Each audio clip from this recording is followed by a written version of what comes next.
Hello everyone, thank you for joining me today. My name is Amy Johnson and I'm the Product Specialist here at TicketForce. This webinar will take approximately an hour and we'll reserve the last 15 minutes for questions and answers. Today we'll be going over some new enhancements that have recently been added to your ticketing system, but before we take a look, we do have an important announcement. In an effort to bring you enhancements and new features quicker and easier, we introduce the mini release. Mini releases will be deployed monthly and will bring the latest and greatest improvements without the timely efforts of an upgrade. The continuous deployment is pushed out automatically to all ticketing sites on version 28, bringing with it features that can be used immediately. Upgrades as we know them are not completely going away. The ticketing sites will still require a full system upgrade to add large product developments like the new and improved memberships module received in version 27. Just as usual, look for the release notes every month in our monthly newsletters and in Bloomfire. The first enhancement I'd like to show you is the new and improved mobile-friendly ReCAPTCHA.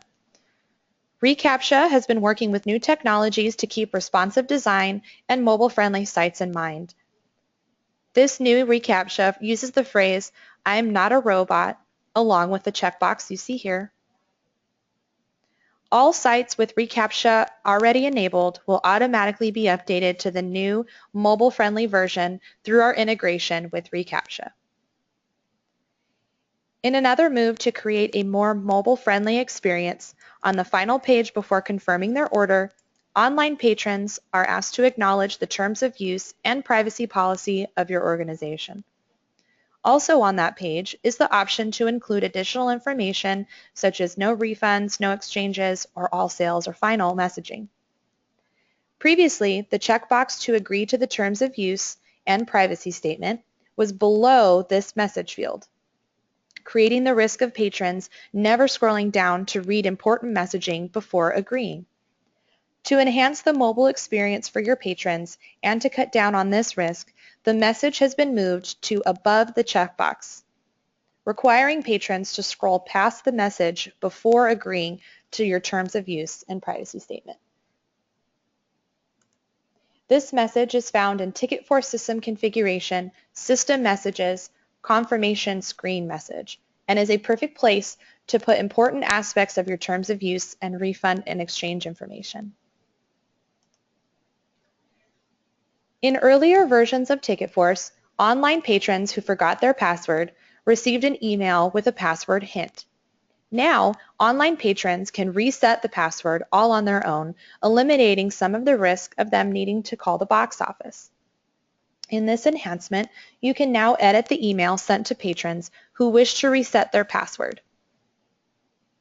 This email message is found in TicketForce System Configuration, System Messages, Password Reset Email. Another enhancement is the new Item Created report. Since the enhancements of the memberships and fund development modules, those purchases now also become a line item in the cart in addition to tickets. They are therefore, just like anything else being sold in the system, even non-ticket items, are subject to the per item fee in your contract fee schedule.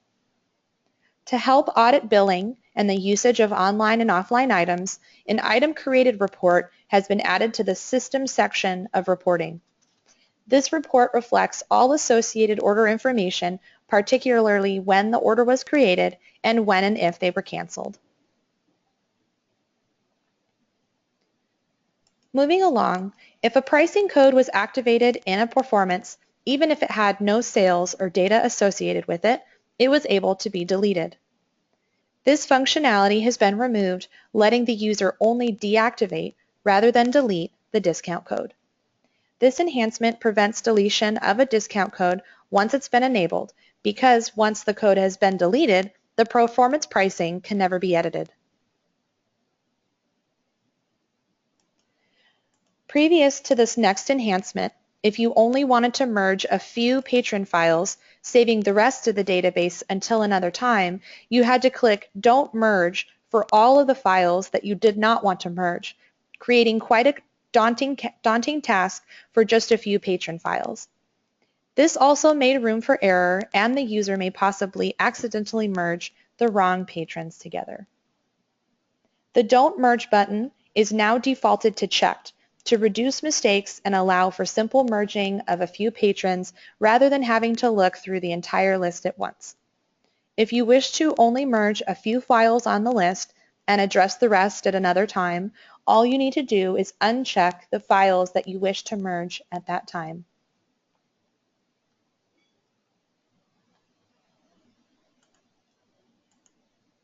In the box office interface, the more often used hold categories have been moved above the seat allocation in the key along the left-hand side.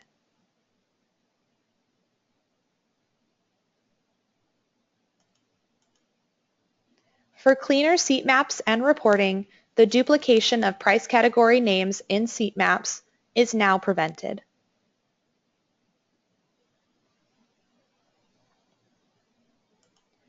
Previous to version 28, when changing the pricing of a ticket online and in the box office, there was a button that was default labeled Apply Discount. That would prompt a pop-up to change pricing to other discount codes that were available.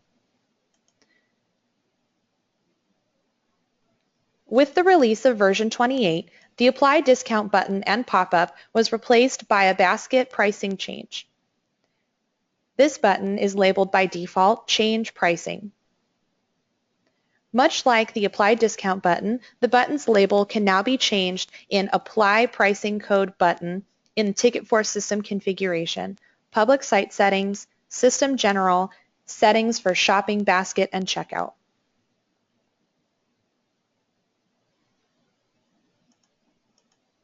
Coupon codes are limited to alphanumeric characters and underscores.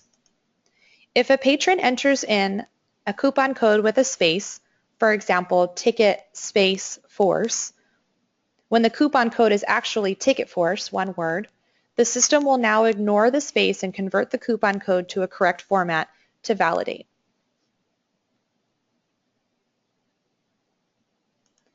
Hopefully you are finding reporting directly from the order, hold, patron, donation, and membership search screens helpful.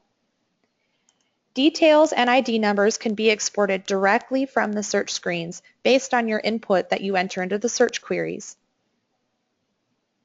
2 columns were added to the hold detail report generated from your hold query search. They are the hold expiration date and hold category.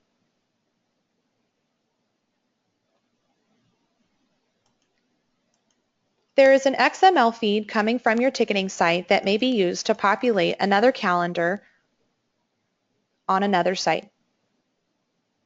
The event category has been added to the XML feed to enhance the site that the feed is populating. Your XML feed is https:// your ticketing site URL / upcoming event performance xml.asp.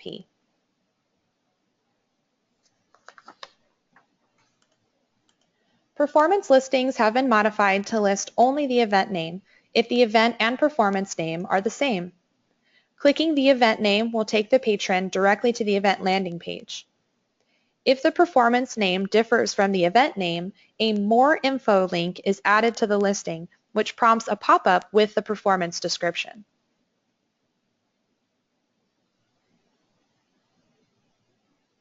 When tickets are placed on hold under a patron's file that is a web user, that patron may log into My Account and purchase the tickets, creating an order from the hold all online.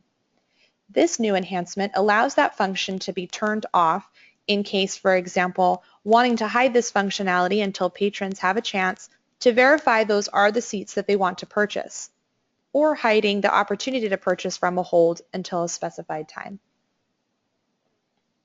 This setting is site-wide and affects all holds placed on web users' patron files. It is found in Ticketforce System Configuration, Public Site Settings, System General. And for our last item, a very exciting coming soon. The latest integration available to Ticketforce clients is the Review Express integration available through TripAdvisor.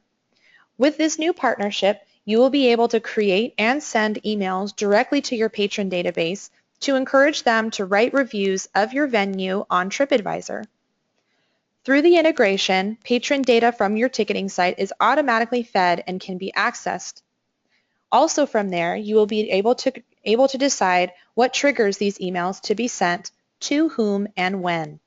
For example, would you like to send it to all patrons, patrons who have just opted in, or patrons who bought for a specific performance? And when would you like them to be sent? After the performance ends, 1 or 2 days later? These emails can also be customized to match the current organization branding. A dashboard and reporting are also available that provide in-depth analysis and tracking to help fully analyze these campaigns. This integration will be available very soon, so please keep an eye out for details. We're very excited. For these release notes and other release notes on previous versions, please reference our online knowledge base, Bloomfire, by clicking Help in the back end of your ticketing site. There you will also find user manuals, documentation, and previous webinars. This webinar will be recorded and posted there as well, so feel free to send to anyone who may have missed the webinar today. This concludes the presentation portion of this webinar. We'll reserve the next few minutes for Q&A.